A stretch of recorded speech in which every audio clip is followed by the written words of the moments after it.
Les cinq sens sont des aspects physiques, mais il y a une dimension spirituelle aussi à prendre en compte qui est très très importante. Dieu nous parle énormément au travers de nos cinq sens pour nous communiquer des choses, pour nous enseigner sa parole, pour nous faire grandir, mais de la même manière, on sait que l'ennemi est un copieur et du coup il utilise nos cinq sens aussi pour nous éloigner de Dieu. Dans cette série des cinq sens, on va découvrir ensemble du coup comment Dieu fait pour nous enseigner des choses au travers de nos sens et comment aussi l'ennemi il utilise et il nous fait des pièges au travers de ça. À la fin de chaque vidéo, il y aura aussi des tips concrets que tu pourras mettre en place dès aujourd'hui pour pas te faire berner et pour bien utiliser tes cinq sens. Bye me.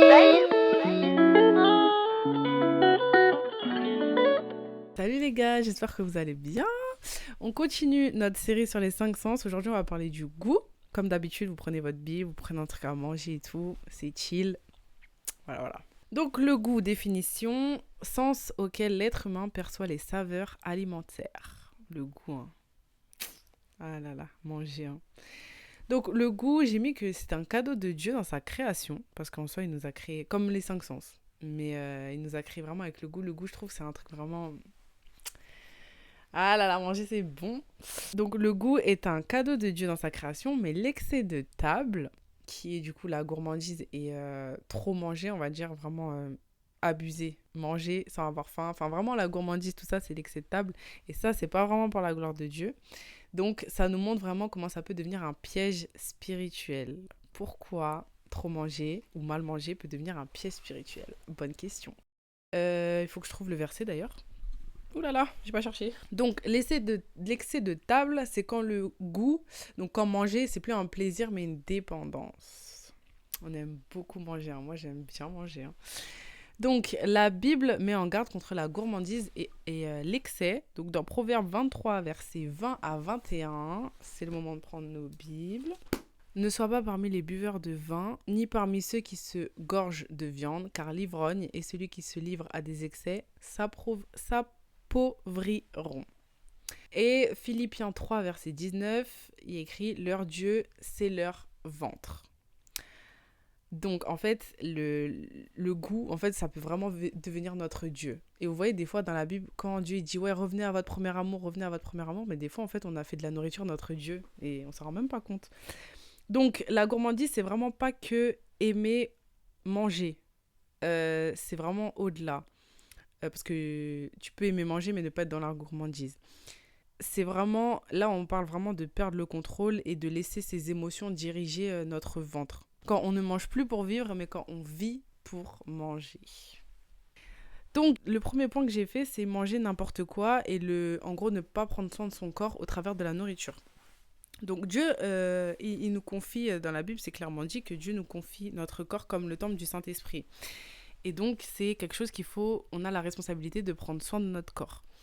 Et en fait, ça c'est dans 1 Corinthiens 6, 19 à 20.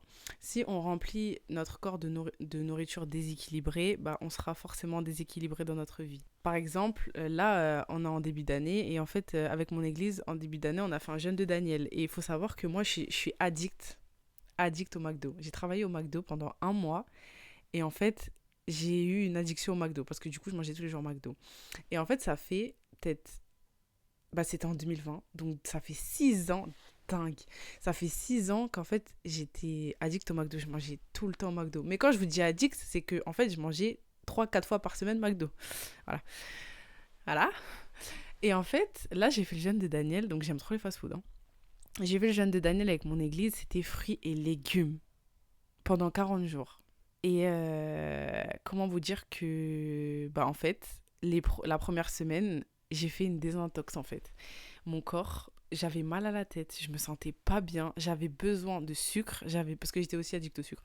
Non mais moi, je me sentais pas bien, j'avais des sueurs, etc. Juste parce que je mangeais que des légumes en fait. Et qu'en fait, j'avais conditionné mon corps pendant 6 ans à manger très mal. Et en fait, bon là, du coup, je vais plus loin, j'avance un peu dans la vidéo, mais le fait là j'ai arrêté les fast-food pendant 40 jours, j'ai arrêté le sucre pendant 40 jours, je mangeais que des légumes et tout. Oh, les bienfaits que ça m'a fait, déjà ma peau, j'étais plus fatiguée et il faut savoir que j'avais un prédiabète, je commençais un prédiabète à chaque fois je priais Seigneur, enlève mon prédiabète, etc. Mais en fait, j'avais juste besoin de prendre soin de mon corps en fait. Des fois on a des maladies, on s'attire des maladies Mais en fait, c'est nous, on prend pas soin de notre corps. Genre, des fois, on va dire à Dieu, Seigneur, enlève-moi ça et tout. Mais en fait, c'est toi qui t'es mis dedans, genre. Et en fait, là, gloire à Dieu, au travers de ce jeûne-là, j'ai plus mon prédiabète. Et en fait, c'est là où j'ai compris que physiquement, mal manger, ça peut entraîner. Je suis vraiment le témoignage vivant de ça. C'est que ça peut emmener vraiment de la fatigue, des maladies, des pertes d'énergie, de la manque de productivité parce que tu fais que dormir. En fait, c'est vraiment une mauvaise hygiène de vie. Et spirituellement aussi, ça peut impacter parce que ça traduit, déjà, tu es en dépendance et tu as une addiction. Donc, quand ça devient une addiction, Dieu aussi, on le met en dessous, en fait, de la nourriture parce que la nourriture devient notre Dieu. On a un corps qui cherche une satisfaction dans la nourriture et des fois, nos émotions peuvent être... Enfin, on peut se réconforter dans la nourriture. Des fois, on est triste, des fois, on est énervé, des fois, on est en colère. Et en fait, au lieu de passer du temps dans la présence de Dieu et de dire à Dieu, voilà, j'ai ça, ça, ça, au lieu de déposer, en fait, on va aller se nourrir, on va aller se réconforter au travers d'un McDo, on va aller se réconforter au travers d'une glace, ça c'est cliché, mais on va aller se réconforter en fait au travers de la nourriture. Et Dieu, il nous demande pas ça. Il nous dit, en fait, c'est à moi que tu dois décharger tes problèmes, en fait. C'est pas la nourriture c'est qu'éphémère. Et en plus, non seulement ça te guérit pas, enfin, dans le sens où ton émotion elle va pas partir, et deuxièmement, en fait, ça impacte ton corps. C'est vraiment pas bon. Et puis moralement aussi, quand tu manges beaucoup, il y a un manque de confiance en soi parce qu'il y a de la prise de poids. Moi, pour ma part, en 6 ans d'addiction au McDo, j'ai pas pris de poids. Moi, c'était pas la prise de poids. Mon problème, c'est qu'en fait, j'étais mal psychologiquement parce que je me disais, mais je mange trop McDo en fait. Et j'étais pas bien. Genre, en fait, je sentais même des fois mon corps me dire, chef, j'ai envie de verre, j'ai envie de légumes, j'ai envie de, j'ai envie d'autres saveurs là. Tu me donnes des frites, tu me donnes que de la friture. Et je sentais, je sais pas, je me sentais pas bien. Et en fait, j'ai découvert grâce aux jeunes. Donc, c'est même pas quand j'étais dans l'addiction que j'ai découvert, c'est quand j'ai arrêté que je me suis rendu compte, c'est une dinguerie comment mon corps en fait il souffrait. Donc voilà, donc moralement aussi, ça peut jouer de mal manger. Ça peut énormément jouer. Et le côté spirituel de ça, c'est que, en fait, comme de la même façon dont manger n'importe quoi, ça nous affaiblit spirituellement, le fait de consommer n'importe quoi, en fait, ça nous impacte spirituellement. En fait, consommer des choses qui ne sont pas bonnes et qui ne sont pas pour la gloire de Dieu, c'est comme manger du fast-food spirituel. Genre, c'est en fait, tu penses que c'est des choses qui vont te combler, c'est des choses qui vont te faire grandir. Tu te nourris. Donc, je vais vous donner un exemple concret directement. Se nourrir de critiques, j'avais mis, se nourrir de critiques, de comparaisons, de distractions vides, en fait, ça remplit ton cerveau, ça remplit, mais en fait, ça remplit mal. Et c'est pas ce que ton corps a besoin, c'est pas ce que ton âme a besoin. Ton âme a clairement besoin de la parole de Dieu. C'est comme ça que ton âme se ressource. C'est la parole de Dieu. Et c'est des fois, on pense qu'on va guérir. T'as un problème, t'es dans un engouement ou je sais pas quoi. Tu vas aller regarder sur les réseaux sociaux.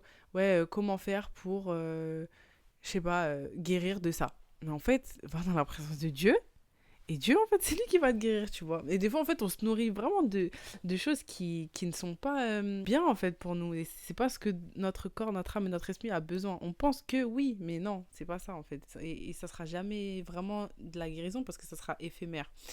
Comme dans la Bible, il est écrit, l'homme ne vivra pas de pain seulement, mais de toute parole qui sort de la bouche de Dieu. Donc, se nourrir spirituellement de la parole de Dieu. Donc, maintenant, comment faire pour bien manger spirituellement, mais même non, pas que spirituellement, physiquement, comment en fait, si votre Dieu, vraiment vous êtes rendu compte que votre Dieu, c'est vraiment la nourriture. J'ai des petits tips.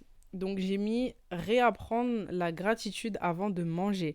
C'est avant en fait de commencer ton repas. Vous savez, on a l'habitude de faire des petites prières. Genre Seigneur, merci pour la nourriture, Seigneur, nan, nan. Mais vraiment prendre le temps. Et pas faire ça par habitude. Mais vraiment prendre le temps en mode, là j'ai à manger, Seigneur, vraiment merci.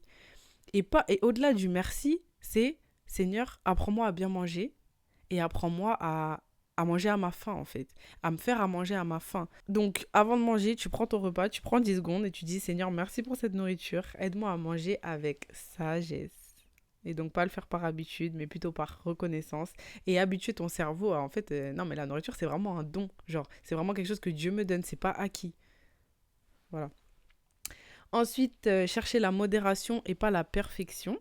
Donc, si tu veux manger un burger ou un dessert, te prive pas. Parce que, voilà, ça fait partie des petits plaisirs. Et puis même, ça fait du bien de manger des fois, pas que des trucs verts. Mais n'en mange pas 3. Par exemple, si tu veux manger un burger, va pas en manger 4. T'en manges un, tu vois, modération. Apprends, discipline-toi, modère-toi. Et comme ça, t'apprécies, tu vois, t'apprécies ce que tu manges, mais tu culpabilises pas. Tu vois ce que je veux dire?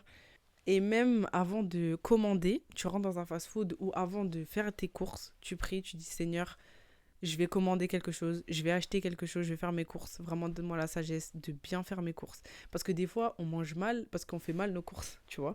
Donc, avant de faire les courses, tu pries, avant de rentrer dans le magasin, parce que je suis sûre. Alors là, ce que je dis, c'est pas forcément biblique. C'est peut-être biblique, mais je le dis, le prenez pas comme si c'était biblique. Enfin, vraiment, c'est moi qui le dis. Je pense que c'est biblique, mais je suis pas sûre, donc c'est pour ça que je précise. Il y a des esprits dans tout. Enfin, d'abord, le monde spirituel domine le monde physique, ça c'est biblique. Mais je pense que dans les magasins, etc., il y a des esprits de gourmandise ou des esprits de mal consommer. Et même des fois, quand on rentre dans les magasins, les premiers rayons qu'on voit, c'est de la nourriture qui est mauvaise. Les choses les moins chères sont les choses qui sont très mauvaises pour la santé. Et du coup, avant de rentrer, je parle pas de faire cette prière-là dans le magasin. Si vous êtes dans le magasin, faites-le. Mais genre, avant de rentrer dans un magasin, avant de rentrer dans un fast-food, priez et que le Seigneur vous donne la sagesse de bien acheter et de prendre de la nourriture qui vraiment vous fera du bien. Ne faites pas vos courses en fonction des tentations parce que vous allez passer par des rayons, des choses que vous kiffez, des bonbons, des chips, des frites, des trucs qu'on aime en fait. Mais il faut vraiment que Dieu nous aide à aller au-delà de ça et se dire je suis là, j'ai une liste de courses, je fais ces courses-là et j'achète rien d'autre. Seigneur, aide-moi à n'acheter que ça. Voilà. Ensuite, si tu fais tes plats au travail, etc., tu ajoutes un légume, un fruit dans ton repas. Tu remplaces le soda par l'eau. D'ailleurs, vous savez que j'ai fait une cure d'eau. J'ai arrêté le fast-food. J'ai arrêté le soda, les jus, avant le jeûne que je vous ai parlé en début de vidéo. Et c'est trop bien. Et j'ai vraiment totalement... parce que j'étais dépendante aussi du coca. Oh là là là là. Le coca. Je m'hydratais au coca. J'avais une période où je m'hydratais clairement au coca. Ah, le coca, c'était devenu l'eau de ma vie. Et je rends grâce à Dieu parce que franchement, c'était super dur. Et là, maintenant, je bois que de l'eau. Et du coup, c'est trop bien. Mais du coup, remplacer les sodas par l'eau, tu ajoutes des légumes dans ton plat. Et même des fois, tu manges et je sais pas, après le travail, après que tu aies mangé, tu vas marcher 20 minutes. Tu fais une activité sportive. Enfin voilà, en fait, c'est vraiment le corps et le temple du Saint-Esprit. Donc, prendre soin de son corps et faire des choses qui font du bien à notre corps en fait. Vous pouvez supprimer aussi les applications de livraison de nourriture. Si ça vous aide, si vraiment vous avez un problème avec ça, pensez à retirer ces applications-là, ça va vous forcer à cuisiner. Et en plus, vous allez faire des économies d'argent de dingue. Du coup, un dernier point, c'est soigner spirituellement ce que tu consommes. Donc, par exemple, ça c'est pour plutôt... vous voyez, quand j'ai dit que se nourrir des choses de la culture du vide, par exemple, ça peut aussi impacter... Enfin, c'est un fast-food spirituel. Ça, c'est l'application à mettre en place pour ce point-là. Ben, genre, au lieu de passer 30 minutes à scroller, tu te dis, vas-y, je passe 30 minutes dans la parole de Dieu. Et des fois, on a des temps d'écran de 7h, 8h, 9h. On est sur les réseaux sociaux, on scrolle, on scrolle, on scrolle, on scrolle. Mais imaginez, on fait 7, 8 heures dans la présence de Dieu. Là, je me vis toute seule. Hein, parce que j'ai un temps d'écran aussi, qui est pas mal. Mais imaginez juste, nous, en train de passer 7 heures, 8 heures dans la présence de Dieu. C'est une dinguerie. Mais si on le faisait, genre en mode, on enlève totalement nos réseaux et on passe du temps dans la présence de Dieu. Genre on remplace le scrollage par les réseaux sociaux. Ça peut vraiment changer la vie d'un chrétien. Je suis persuadée. Voilà pour cette vidéo. J'espère que ça va vous aider. Et faites cette prière aussi, c'est la base de tout. Mais je ne l'ai même pas écrit, mais là ça me vient. Faites la prière aussi de Seigneur... j'ai un problème avec la nourriture. La nourriture, c'est mon Dieu. Saint-Esprit, vraiment, je veux que tu m'aides. Et je prie maintenant que le Saint-Esprit vous aide à réduire cette dépendance-là de la nourriture, que vous puissiez prendre ce sens-là, qui est le goût, à bon escient, et que l'ennemi ne puisse pas vous utiliser, que l'ennemi ne puisse pas atteindre votre vie au travers de ce sens-là. Voilà. Que Dieu vous bénisse, les gars. Et à plus pour une nouvelle vidéo. Ciao, ciao. Bye me. Bye.